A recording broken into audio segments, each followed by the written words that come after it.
Hello, students. Here we are, back in the RV, ready for our Nietzsche unit now. We just finished our Kierkegaard unit with the last lecture, and quite a change of pace here with Nietzsche.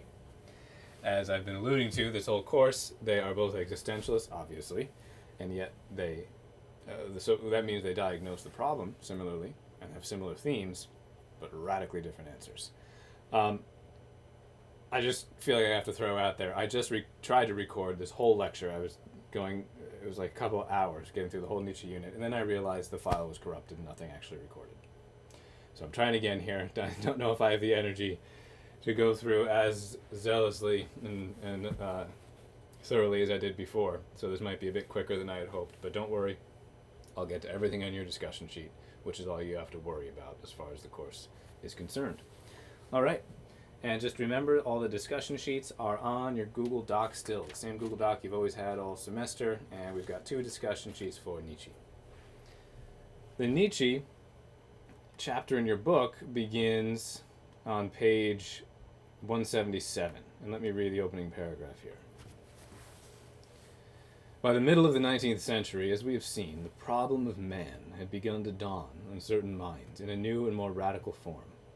Man, it was seen, is a stranger to himself and must discover or rediscover who he is and what his meaning is.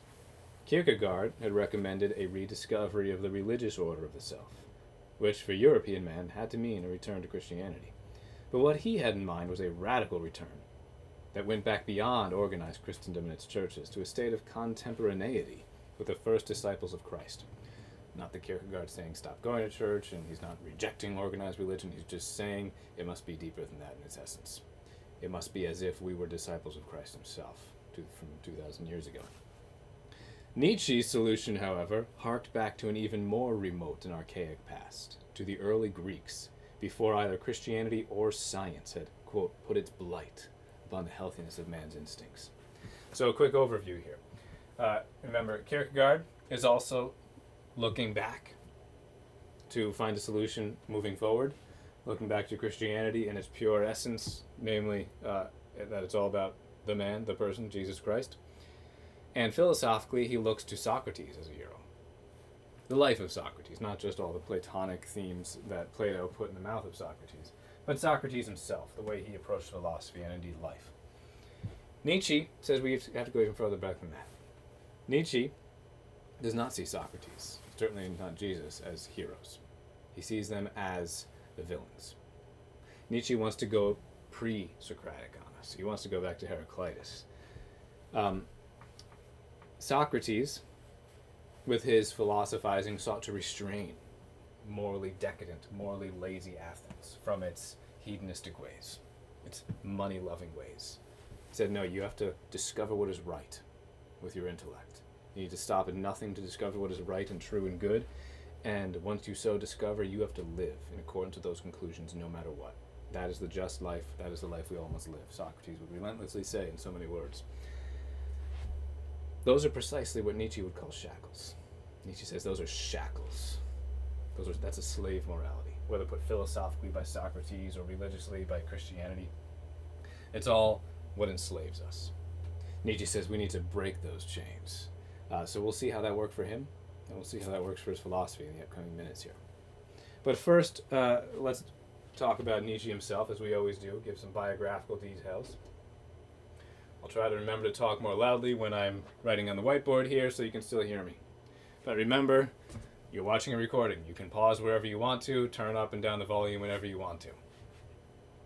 First, let's just have down a couple things for that first question there.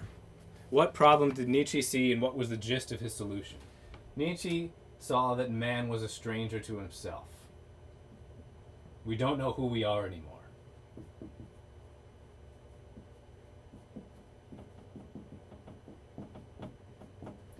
Neither individuals nor society at large. We have no idea who we are anymore. We've lost our foundation. Remember, ironically, Kierkegaard and Nietzsche, radical opposites here, agree that this is the issue.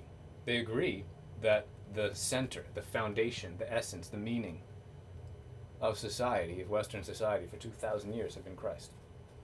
And they agree that come the Enlightenment, that foundation was lost. Not that everybody suddenly stopped being Christian, but that society itself no longer regarded Christ as its foundation, which means it is foundationless. It doesn't know who it is anymore.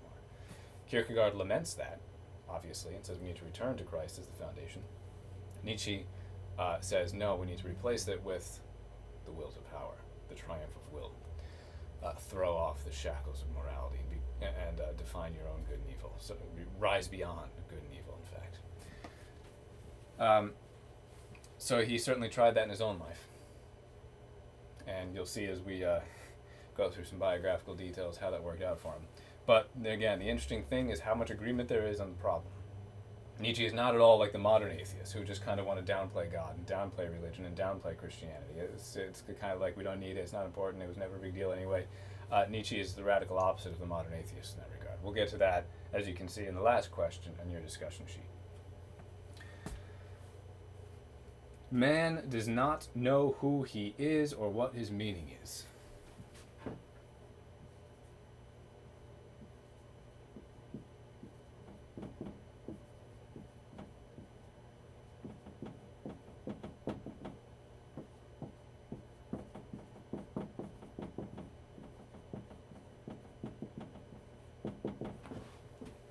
In modern society, and this includes the 1800s, the society of Nietzsche and Kierkegaard, we're great at getting things done. We don't know why we're doing things, though. We have no idea. Keep fighting for a higher GDP. Why? Who knows? Just do it.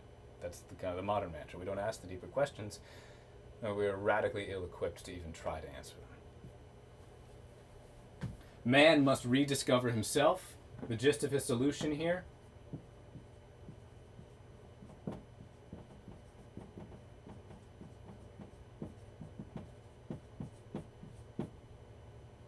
he must rediscover himself in what? Well, Kierkegaard says in Christ. Nietzsche says, gotta go to ancient Greek paganism.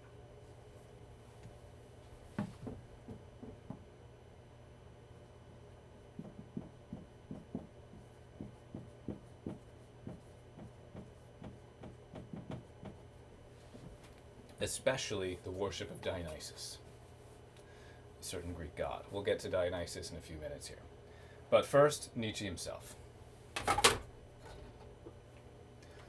Your book moves on, our textbook author moves on to give just a few details about Nietzsche. At the age of 24, an unheard of age in the German academic world, he became a professor of classical philology at the University of Basel. He was not a philosopher, really. He was a philologist, study of language. And in fact, I think he was kind of ignorant of a number of important philosophical teachings that could have done a really good job answering some of the confusions he himself had. We might get to that a little later in the lecture, we'll see. But anyway, he was a very delicate and sickly youth, with a weak eyesight and a nervous stomach. Nietzsche had undoubtedly inherited this fragile constitution, but in later years he tended to think resentfully that it had been brought about by the excessive labors of scholarship. At any rate, intensive study had not helped his health. So, Nietzsche despises weakness. He despises decline and fatigue and lukewarmness, and just he despises the idea of this lame, inauthentic life. Rightfully so. But he's particularly aggravated by his physical weakness. And he blames that on what? His learning, his intellectual life. And our textbook author here is pointing out that's absurd. It was not due to his scholarship that he was weak, he inherited that. But it exacerbated his hatred of the traditional intellectual search for truth and morality. He began to hate that because it was his scapegoat for his physical ailments, which he struggled with his whole life. He thus knew firsthand the war between culture and vitality. Vitality is like liveliness. You could almost say manliness in his case. Flourishing. The war between culture, being academic and being dignified and all those other things, having a socially acceptable morality, that those two are at war. He was himself, in fact, the field of battle between the two. He had to resign his professorship after 10 years because of his poor health. Thereafter, he became the wanderer in his shadow, to use the title of one of his books, which accurately describes his own life, traveling all over southern Europe in search of a health that he never could regain. In those disconsolate and lonely years, all his glittering cultural attributes did not help him in the least. Culture, in fact, was a screen between the wanderer and the natural man he strove to resurrect. He wants to resurrect this idea of natural man, instinctual, primal man. That anything that inhibits that is wrong. That anything that, quote, represses that is the bad guy. He's like ranting against the man, you could say. Very Callicles-esque, if you've ever read the dialogue Gorgias, the Platonic Socratic dialogue Gorgias. But I digress. As a scholarly bookworm, he had not even known that he was unknown to himself. But when his eyesight became too poor to read books, he began at last to read himself, a text that culture up to that time had obscured. A perfectly valid concern here. He is so buried in books, being a professor at such a young age.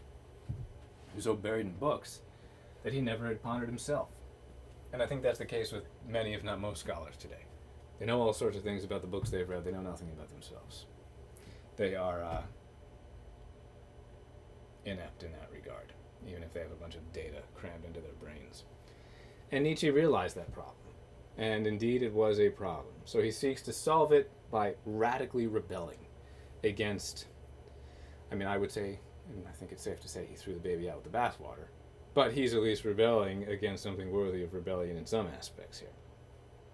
All right, more on, let me jot down a few things on the board then for that second question.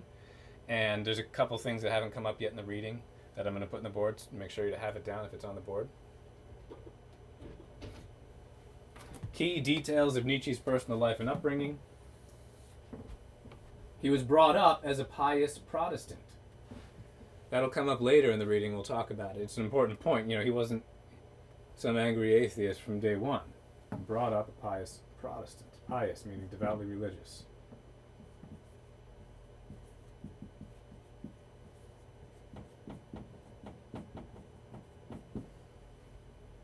Became a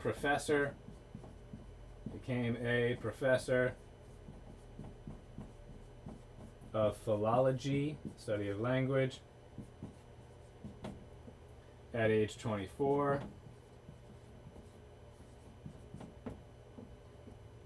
His health deteriorated, and he resigned 10 years later.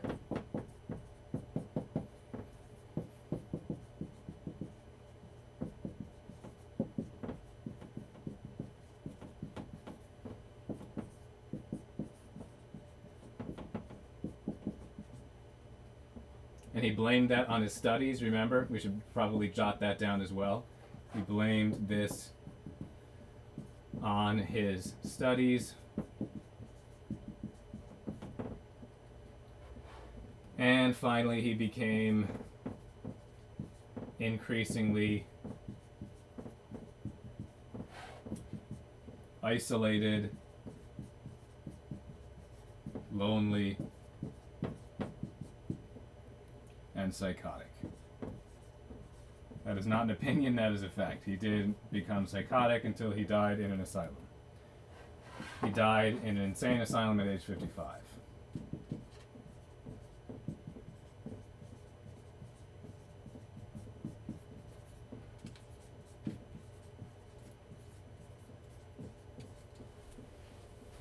That's probably a bit hard to read, and I'm blocking it. I can't move this right now because it's taped down, but I'll say this a couple more times. He became increasingly isolated, lonely, and psychotic, and he died in an insane asylum at age 55. There's his happy life there. So we'll go into more details on that in the upcoming pages, but make sure you have that down in your notes for now. Okay, why was Dionysus so relevant for Nietzsche? Let me do some erasing. Remember, you can always pause, rewind, re-listen to things.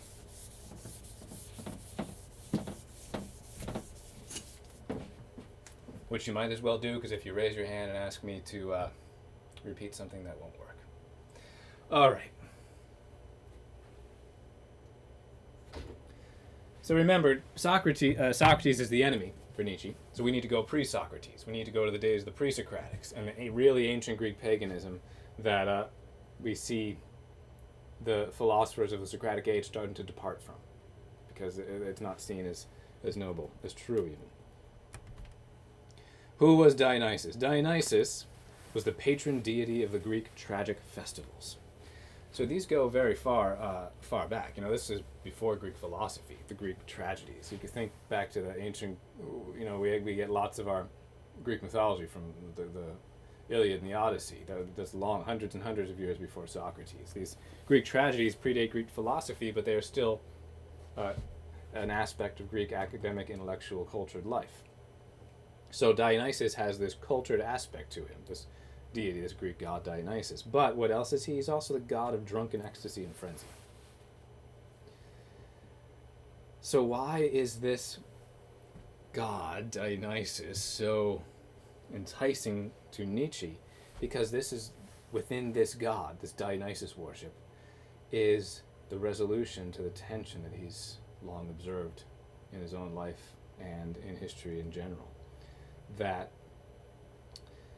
there is the tension between the two, and yet they're both necessary aspects of who we are, of society and ourselves, and they can be united in this god Dionysus. The book says, this god thus united miraculously in himself the height of culture with the depth of instinct, bringing together the warring opposites that divided Nietzsche himself.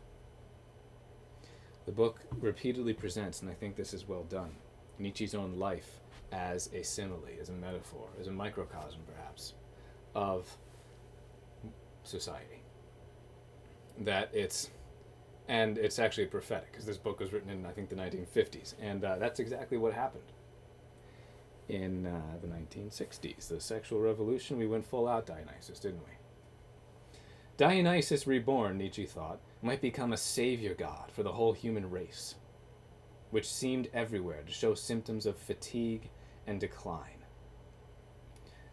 He consecrated himself to the service of the god Dionysus. But, and I'm still reading from the book here, this is page 179, Dionysus is a dangerous as well as an ambiguous god. Those in antiquity who meddled with him ended by being torn to pieces.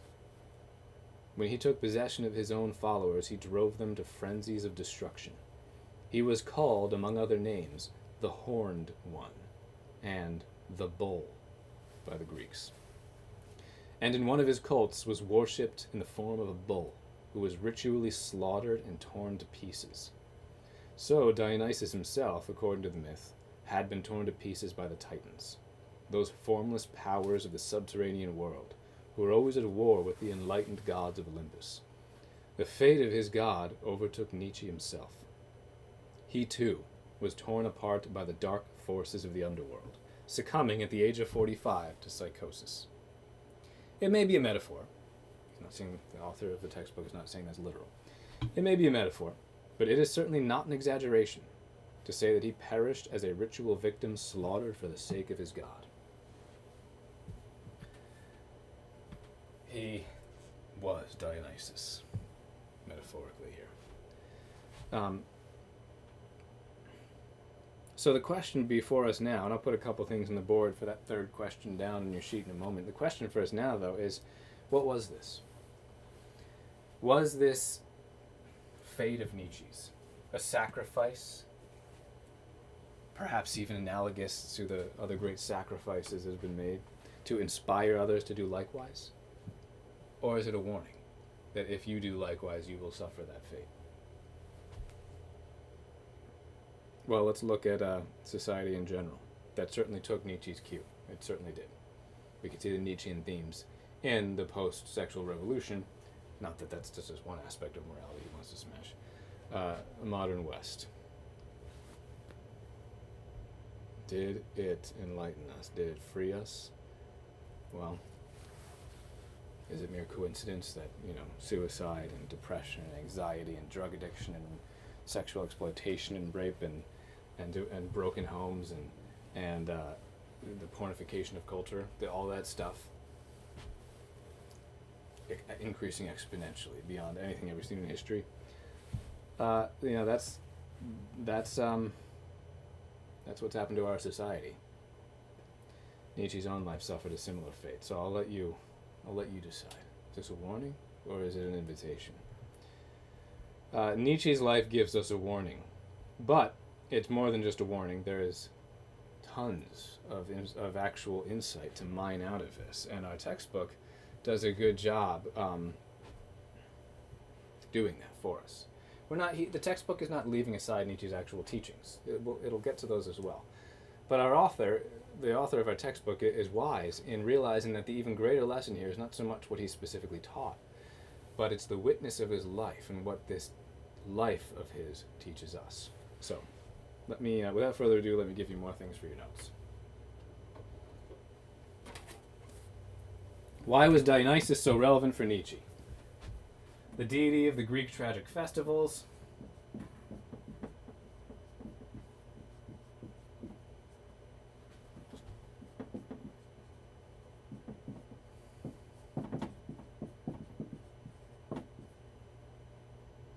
But also the god of drunken ecstasy and frenzy.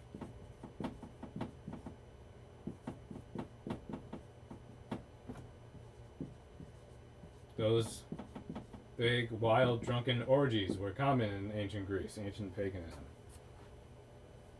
So what did Nietzsche see in this? The uniting of the depth of instinct with the height of culture. That's a quote from the book.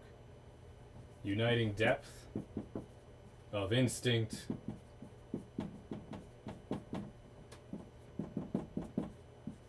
with height of culture.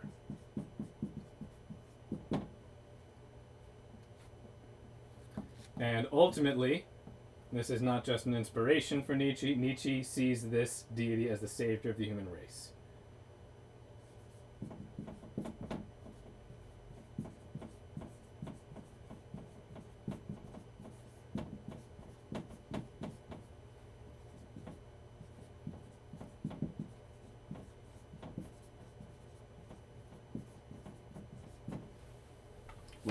Which shows symptoms of fatigue and decline.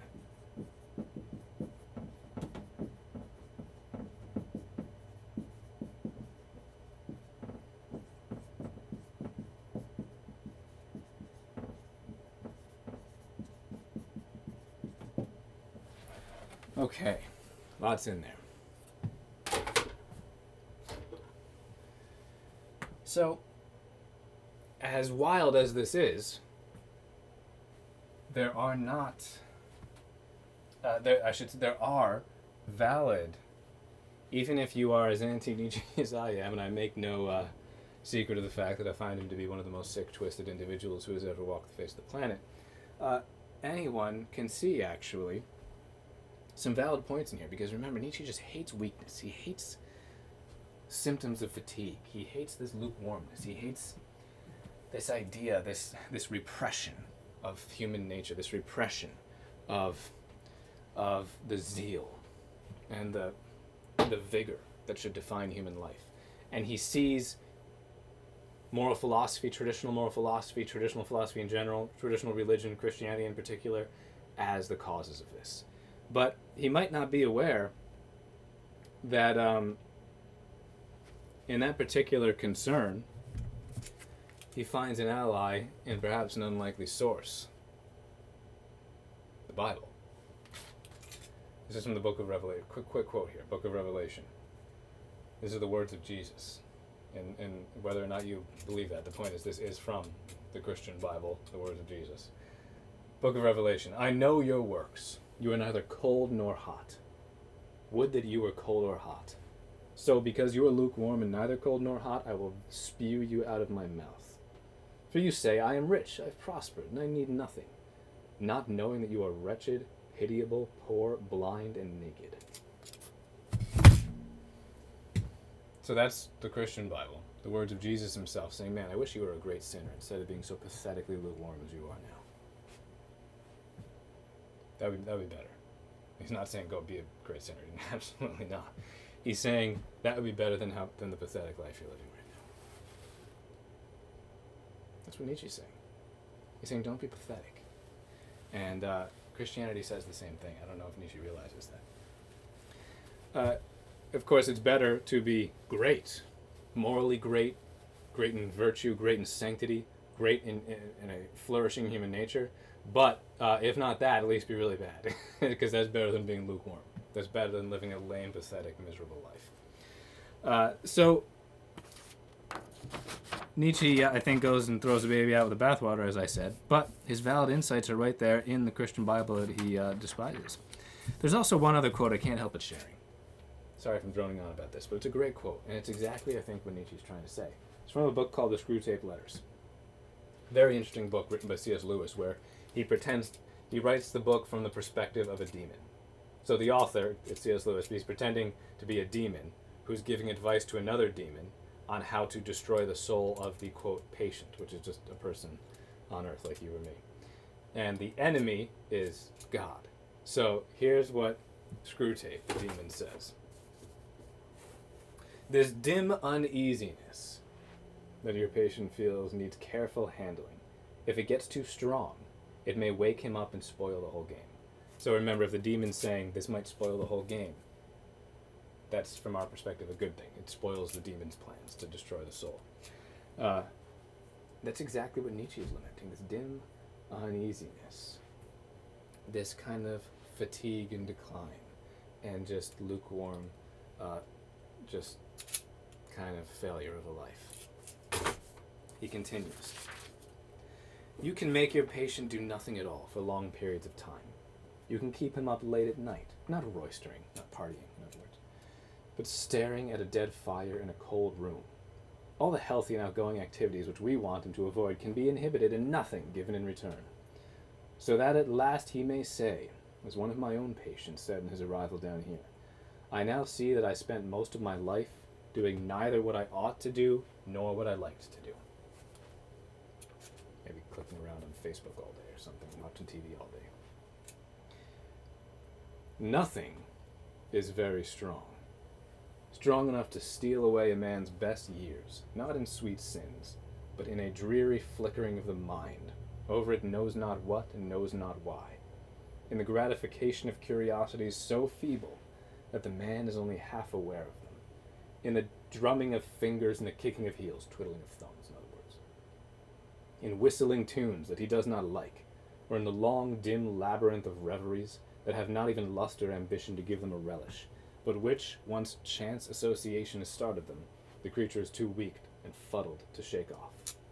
The demon here is describing the ideal life to destroy the soul. And it's not a life of someone who's out murdering people and doing all sorts of horrendous things, because that'll make the person wake up sooner rather than later and realize he's a terrible person. The demon's saying, no, have him do nothing. Have him live a lame life. Have him just spend his time twiddling his thumbs. Don't encourage him to go all out with his lusts and ambitions. Have him be attached to these stupid routines, doing these stupid things that he doesn't even know why he does. Just chance kind of brought them into his life and he just keeps doing them because why not? Have him constantly whistling tunes he doesn't even like. You will say, and the demon is saying this to the other demon, giving the younger demon giving him advice. You will say that these are very small sins, and doubtless, like all young tempters, you are anxious to be able to report spectacular wickedness. But do remember, the only thing that matters is the extent to which you separate the man from the enemy. It does not matter how small the sins are, provided that their cumulative effect is to edge the man away from the light and out into the nothing. Murder is no better than cards, if cards can do the trick. Indeed, the safest road to hell is the gradual one, the gentle slope, soft underfoot, without sudden turnings, without milestones, without signposts. There it is. That is exactly what Nietzsche is lamenting. It's a perfectly valid lamentation because that's the worst type of life. The gentle, lukewarm decline into the destruction of the soul. Nietzsche is saying, have fire in your heart instead. Nietzsche's unfortunately saying, let that fire devour the boundaries of right and wrong in your life. Nietzsche himself is dead wrong in saying that. But he is right in saying have that fire there instead of just having this dim little flame be all that you have. Okay, so I just wanted to throw that in there as, I think, a reason to take Nietzsche's concern seriously, even if he is kind of crazy. to take his concern seriously, even if the specifics of his solution are absurd. Okay, moving along here. What is found in Nietzsche's autobiographical work, Ecce Homo? We'll get to that shortly. First, a couple other quotes from your text. Nietzsche it was who showed us in the fullest sense how thoroughly problematical is the nature of man. He can never be understood as an animal within the zoological order of nature, because he has broken free of nature, and has thereby posed the question of his own meaning, and with it the meaning of nature itself, as well as his destiny. Nietzsche's works are an immense mine of observations on the condition of man, one that we are still in the process of quarrying, of digging through. Nietzsche had cut himself off from the human community. He was one of the loneliest men that ever existed. By comparison, Kierkegaard looks almost like a worldly soul. Remember our Kierkegaard unit. We talked about how Kierkegaard himself was quite a loner, shunned, made fun of by the media, didn't have many friends or people around him, kind of died lonely. But compared to Nietzsche, Kierkegaard looks like a socialite. Nietzsche had no one, nothing, was radically isolated up until the bitter end. And he did that to himself, but that's how it was. And I can't help but pause to ponder that and wonder, because when I look at a mass shooting happen, I wonder, what's going on with this person? What on earth led them to do that? And I don't have them figured out. But I think I have identified one characteristic in the lives of these people that's more common than perhaps any other. And that's isolation. That's an ironic thing for me to say here, and we're all under government-mandated isolation. Hopefully that won't last too long. But isolation. You don't see too many mass shooters who come from either, a flourishing, tight-knit family, a good, solid family, or a church community, or social community of some sort. They're almost all have no one. Because we go mad without other people. Because we are social creatures and we do need other people. Anyway, moving along here. On to Ecce Homo. So this is an autobiographical work of Nietzsche's. One of many. I don't know the number off the top of my head, but he wrote an insane number of autobiographies by the time he was like 40 or something. Probably more than anyone else ever has. He's very, very obsessed with himself. This is true. This is, however, one that is particularly telling because of, well, first of all, the title. Some of you probably already know what the title is a reference to, and if you're taking a guess, you're probably right. Jesus Christ. When that's a reference to Christ. Nietzsche's referring to himself in the same way, which of course is ironic for reasons already stated, but it is a great work of self-revelation, as all of his works are. He was more brutally honest about himself than anyone probably ever has been. It says here, your book points out, that he was already clearly in the grip of psychological malady when he wrote this book. This is ego inflation beyond the boundaries of what we would ordinarily call neurosis. Ego inflation, evident in the title of the book, but also in the details. And this is telling because Nietzsche had to eradicate from his imaginary life those things that he so hated about his real life. He didn't have to do that, but that's what he did. He had this imaginary life where none of those things he hated about himself existed. And that imaginary life was the inspiration for his autobiographies, not reality. And he got so... I'll read the quote in a moment here, but he got so stuck in the thought about himself that he didn't know who he was anymore, ironically, in his very quest to discover who he was. Just as a small child might sometimes have a hard time distinguishing from their fantasies and reality. Well, Nietzsche had the same thing, even worse, but as an adult. So it's beyond mere neurosis. There is something really dark going on here. Really dark and really deep, but also really telling and instructive for us. Now, there's one remark here that I can't help but take another digression on. It's the remark that, in line with his principle that the good and the bad in any individual are inextricably one, just as all opposing qualities, having one is having the other. So, a fundamental doctrine of Nietzsche's is the unity of opposites, which he takes from Heraclitus, a pre-Socratic Greek philosopher. Unity of opposites. The way up is the way down, for example. Opposites only have being in relation to the other.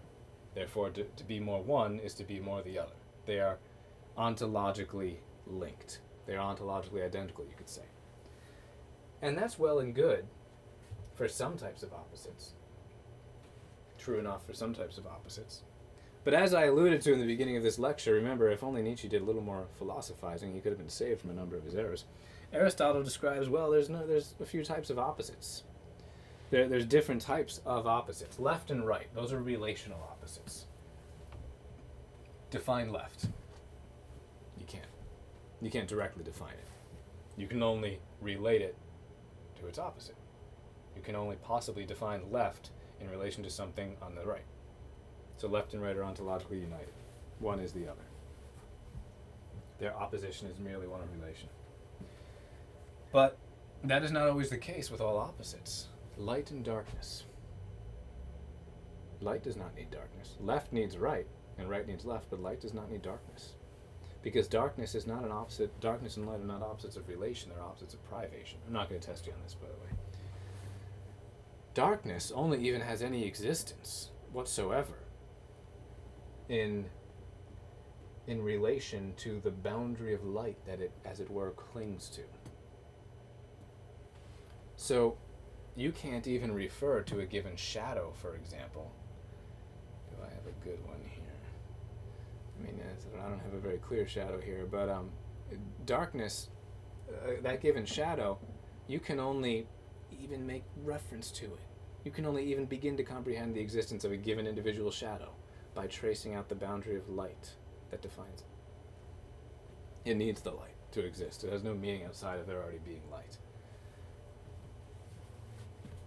And the light does not need the darkness at all. Light is positive existence. It is a positive reality. So, what am I getting at here? Well, what do you think? Nietzsche is saying all of these relations, these opposites are all relational opposites. Well, I don't know if he understood the different types of opposites, but he's saying that this is how all opposites work. To be more one is to be more the other. What's the opposite of good? Evil. So to be more good is to be more evil. Which is a great recipe for, becoming a mass murdering maniac, which is exactly what happens when you take Nietzsche's philosophy seriously. But it's also philosophically flawed. Because evil and good are opposites of privation, not relation. They're not like left and right. Evil is the privation of good, and good does not need evil at all to exist. So that's just a philosophical error of Nietzsche's that maybe explains much of his philosophizing. And anyway, let me read here before I put a few more things on the board. The process of ego inflation has already gone beyond the bounds of what we ordinarily call neurosis, and this inflation is already tinged with curious distortions of the facts. Nietzsche refers to himself swaggeringly as an old artilleryman, as if he had a robust military career, although we of course know that his service in the artillery was so brief as to almost be non-existent, and that it terminated with his illness after a fall from his horse. The relation with Lou Salome, which was in fact very slight, is described obliquely in such a fashion as to suggest that Nietzsche was a devil of a fellow with women. These are not the shallow lies of a calculating mind, but the delusions, in the systematic sense of psychopathology, that is, fantasies in which the man himself has begun to live. He wasn't just some intelligent, crafty individual writing his own autobiography, sneaking in a few exaggerations there to make himself look better, as an intelligent but dishonest person might do. No, he was a systematically deluded individual who was so deeply deluded that he mistook his fantasy life for his real one. And again, this is all, the author is not going through these things arbitrarily. The author of our textbook is using Nietzsche's life as an existential teaching moment. And I think he's doing a good job with it. He rails against, back to the quote, Nietzsche rails against the Germans, yet he himself is German to the marrow. And while he proclaims himself above all resentments, we are aware throughout of a thin skin that is smarting, hurting with resentment at his lack of readers and of recognition in Germany. Thin skin. If you don't know that phrase, it means easily hurt. So he was always having his feelings hurt. he says he's beyond the very notion of resentment, and yet he's clearly constantly having his feelings hurt by the fact that he's not taken sufficiently seriously by his fellow Germans in his own day. Nietzsche speaks of himself as the greatest psychologist who ever lived. And while there is some basis for so grandiose a boast, he was indeed a great psychologist. The overwhelming question his book raises is why this psychologist had so little insight into himself. Probably something we'd be fair to ask of many psychologists. The vision of his true self, we suspect, no offense against psychologists, by the way, I love them. The vision of his true self, we suspect, would have been too terrifying for him to face. The fantasies, the delusions, the grandiose inflation of the ego are only devices to shield him from the sight of the other side of himself. Of Nietzsche, the sickly, lonely man, emotionally starved, the ghost flitting from place to place, always without a home, the dwarf side, that is, of the giant, whom he boasts. So what's the moral of the story here? It's that we're all that way. As Pascal said, in the lecture weeks ago, we have our real selves and we have our imaginary selves, which is also the self that we try to put into the minds of others. And we spend so much time and concern worrying about the imaginary self, we neglect the real one. Because we care more about what people think about us than about how we actually are. This is very sad. Man killed God, Nietzsche says, because man could not bear to have anyone looking at his ugliest side. Man must cease to feel guilt. He goes on, and yet one senses an enormous hidden guilt and a feeling of inferiority behind Nietzsche's own frantic boasts. Okay, time to get some things down for your notes.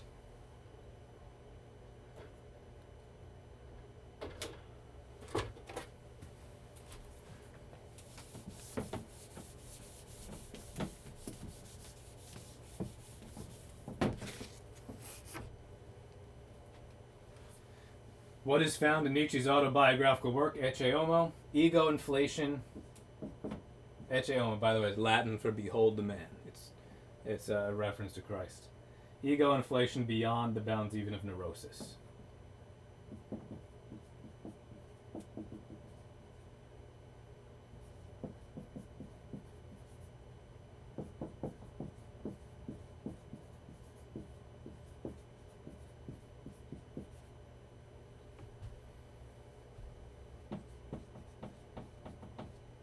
I'm putting quotes over there so you know it's not me saying it of him, it's your book. It's also a treatise on guilt.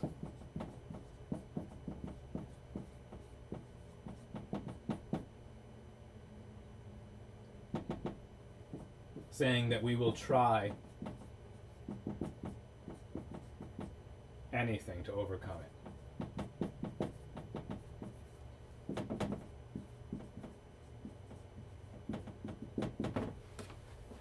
And he's right, we will.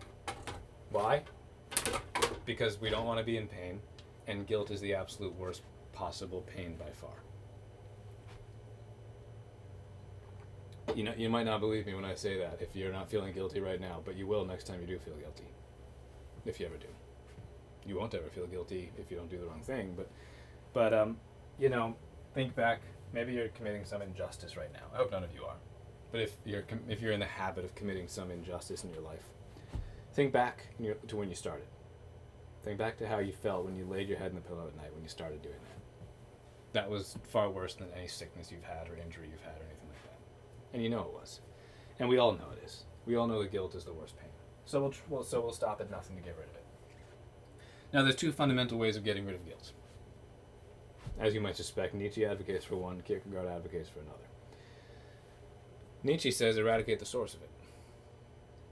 He says the source of guilt is what? Well, we feel guilty when what? When we know that we've done something wrong. So if nothing's wrong, then we'll never feel guilty, right? Well, it sounds very convenient. So Nietzsche says rise up, smash the boundaries of good and evil, define your own morality, don't subject yourself to the slave morality, to traditional moral thought or religion, especially not Christianity. Instead, smash all those things to pieces, rise up, become, through the triumph of will, become the Superman, define your own right and wrong, good and evil. The problem is, great as it sounds, I don't know if that sounds great to anyone actually, but it might sound great to some people. It doesn't work. Nietzsche tried it more zealously than anyone else ever has or ever will. And just take a look at your notes and see how that panned out for him. The problem is guilt is real. It's not just an epiphenomenon of some social contract or some social construct. It's a real thing. And we need it. We need it even more than we need the sensation of pain when you accidentally put your hand on the stove. Because that's just to preserve your physical safety. But guilt is to preserve our souls. So we can try in vain to get rid of guilt by pretending we didn't do anything wrong when we know full well we did. Try bit by bit to kill our conscience, which we never fully can. Or you can stop doing things that are wrong. Stop doing things we know full well are wrong. And we can try to heal the harm done by those things that we have done that we knew were wrong. We can heed our conscience, in other words, as Socrates is demanding of us, no matter the cost. And this is also the answer to the objection sometimes leveled, I'm not going to test you on this, but Immanuel Kant, a modern philosopher, he said there's certain imperatives. There's a moral imperative, a prudential imperative, and then his third imperative is not as important. Forget about it. His third imperative just says, if you will the end, you will the means, which is obvious. But the prudential imperative says you must always seek your overall best good, your overall best self-interest, your overall greatest good, happiness, whatever. The moral imperative says you must always do the right thing. I'm paraphrasing, but the paraphrase is fine. A Kantian might throw a fit, but whatever. Those two imperatives. Some philosophers say no, those cannot both be imperatives because they could contradict. You cannot have two absolute imperatives that contradict, and they're right in that concern, but they're wrong that those two imperatives contradict. Doing what is overall in your best interest is never contradictory to the imperative to always do the right thing. Why? Because of what I just said. Because of what Nietzsche realizes full well. Guilt is the worst pain. Guilt is the worst harm that can happen to yourself. So, by definition, ever doing anything that you know is wrong is willing for yourself the greatest bad, which can never be compatible with willing for yourself the greatest good. So no, there's no contradiction between the prudential and the moral imperative. But anyway, let me get back to the topic at hand here.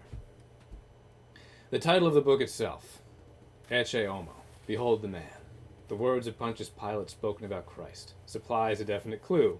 That's Nietzsche's inspiration. The imitation of Christ, however remote and unconscious a form, is something that almost nobody raised a Christian can avoid. Remember, Nietzsche had come from he was brought up a pious Protestant. So this idea of the imitation of Christ was in his head all along. Any Christian who's actually raised a real Christian, and not just nominally, is taught that to be a Christian is ultimately the imitation of Christ. To be as much like Jesus Christ as you possibly can.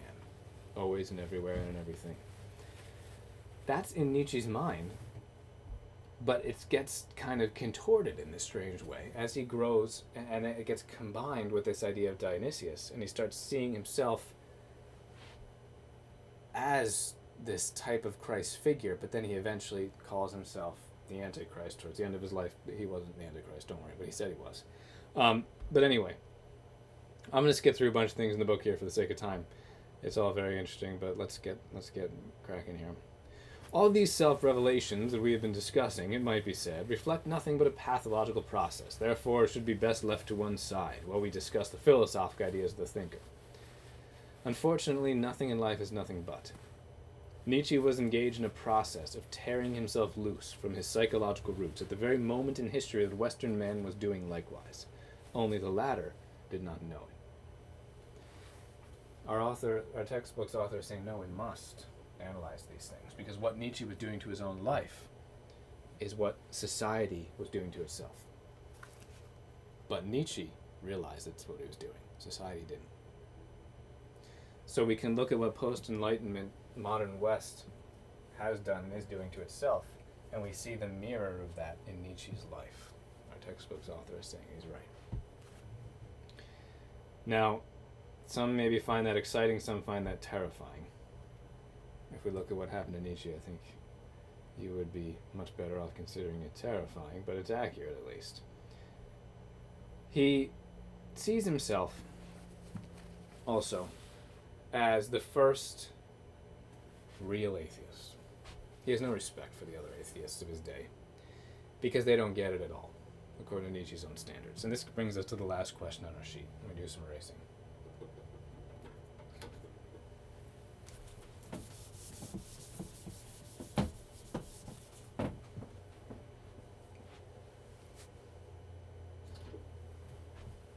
What was Nietzsche's atheism like?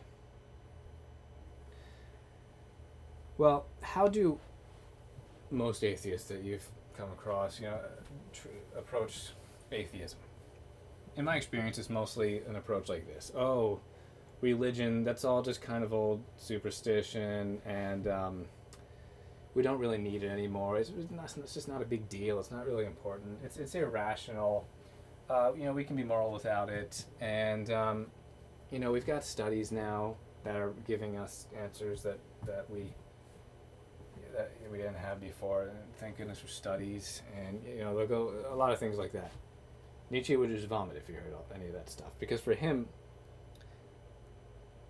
that's got nothing to do with his atheism. And it's not even clear if he's an atheist or if he believes God existed and died, or if he believes that, well, who knows? We'll get into more of that soon. But Nietzsche's atheism goes much deeper, your book says. He projects himself into the situation where God is really dead for the whole of mankind, and he shares in the common fate, not merely scoring points off believers.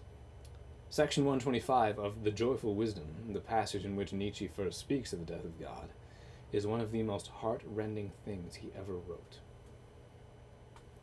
Nietzsche feels the death of God in his heart, and it's tearing at him. He laments it almost.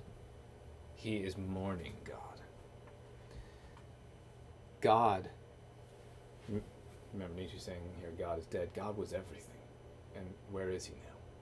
We don't have him anymore, Nietzsche's saying. He is lamenting this from the depths of his being. Don't expect to see anything like that from like Richard Dawkins or something. This is I don't even know how to put it for your notes. And I can't find my notes for this question, so I'm gonna have to. Don't worry, it'll be fine for the sake of your discussion sheet, whatever I put down on the board here. But Nietzsche's atheism is not at all a rational argument.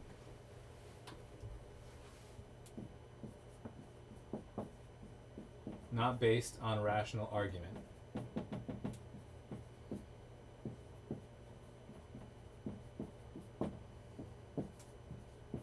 Not based on minimizing religion. Not based on advocating for science.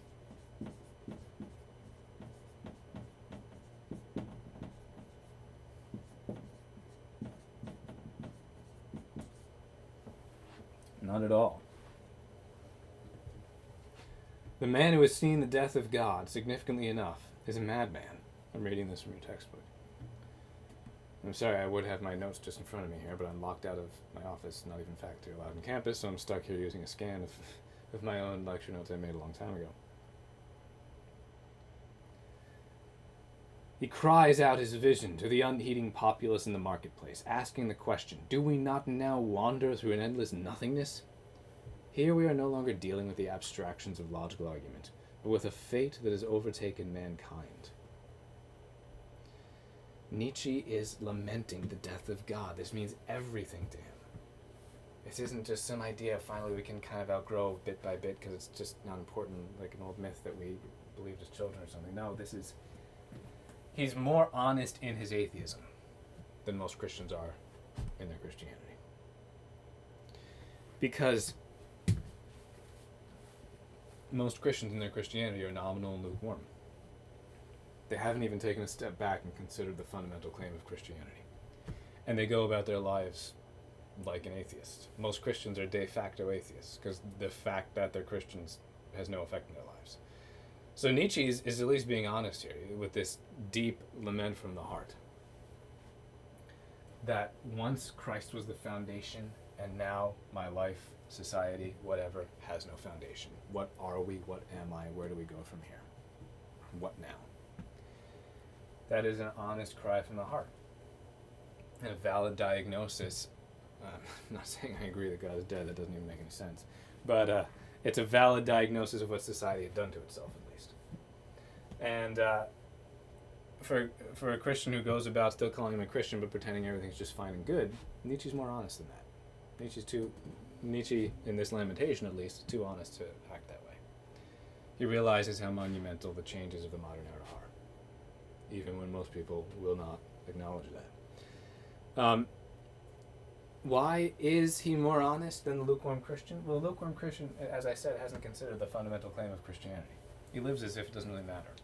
The fundamental claim of Christianity is that the very one who made the entire universe, and every star, every galaxy, the very one who made the entire universe, and you, and me, and every other person, that one became a human being 2,000 years ago. A literal flesh and blood human being. Gave teachings, started a church, rose from the dead, said he's coming back soon with his kingdom. And he said, be ready, obey these teachings, live entirely for me and nothing else. I'm coming back soon. And ascended to heaven. That's the fundamental message of Christianity. You either need to reject that categorically, or you need to be utterly blown away by that and live every single moment of your life in accordance with it. Those are the only two options. Nietzsche, obviously, is going to reject that, but he's going to reject it in a more honest way than most Christians accept it. And so there's another deep insight Nietzsche has here, something we can learn from him wherever you happen to fall on that question. When he was 20 years old, he wrote a poem, our book says. And very, very early in this poem, quote, "To the unknown God," written when he was only 20, speaks about himself as a God-possessed man, more truthfully than he was later as a philosopher able to recognize. So the book is considering here, is Nietzsche an atheist? Or is he possessed by God at a deep, strange, weird level? Well, here's a poem he wrote at the age of 20. I must know thee, unknown one, thou who searchest out the depths of my soul, and blowest like a storm through my life. Thou art inconceivable, and yet my kinsman. I must know thee, and even serve thee. Had God really died in the depths of Nietzsche's soul? Or was it merely that the intellect of the philosopher could not cope with his presence and meeting? Had God really died for Nietzsche? Or could Nietzsche just not handle God because of how very honest he was about the enormity of this thing, of this question, this hound of heaven?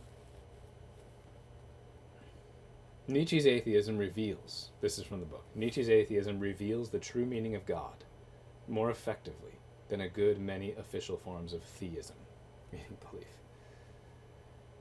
He himself scoffs in one place at his being confused with the ordinary run of free thinkers, who do not the least understand his atheism. Free thinkers, we don't use that word as often anymore. Earlier 1900s and the 1800s, that was the common word for people who are very proud of the fact that they think whatever they feel like thinking, which usually just means they're not religious. Despite the desperate struggle of the godless Zarathustra, Nietzsche remained in the possession of this, quote, unknown God, to whom he had paid homage in his youth. This possession is shown in its most violent form in Zarathustra. Thus spoke Zarathustra. It's a work that's not explicitly autobiographical from Nietzsche, but he is using Zarathustra, the main character, as his own mouthpiece and image. Even though he puts the words into the mouth of Zarathustra, an aspect of himself there that he wishes to exorcise, get out. Thus do I lie, bend myself, twist myself, convulsed with all eternal torture, and smitten by the cruelest huntsman, thou unfamiliar God. Is he an atheist at all? He'd like to have you think he is. But what's going on in his soul? Well, as the author of our book acknowledged, we're still trying to figure that out. But it's instructive. We can glean many insights from it. So this brings us to the end of our first Nietzsche discussion sheet, and on to our next one. Now, Nietzsche discussion sheet 2, we'll be focusing more on the work, Thus Spoke Zarathustra. Let me end this recording now.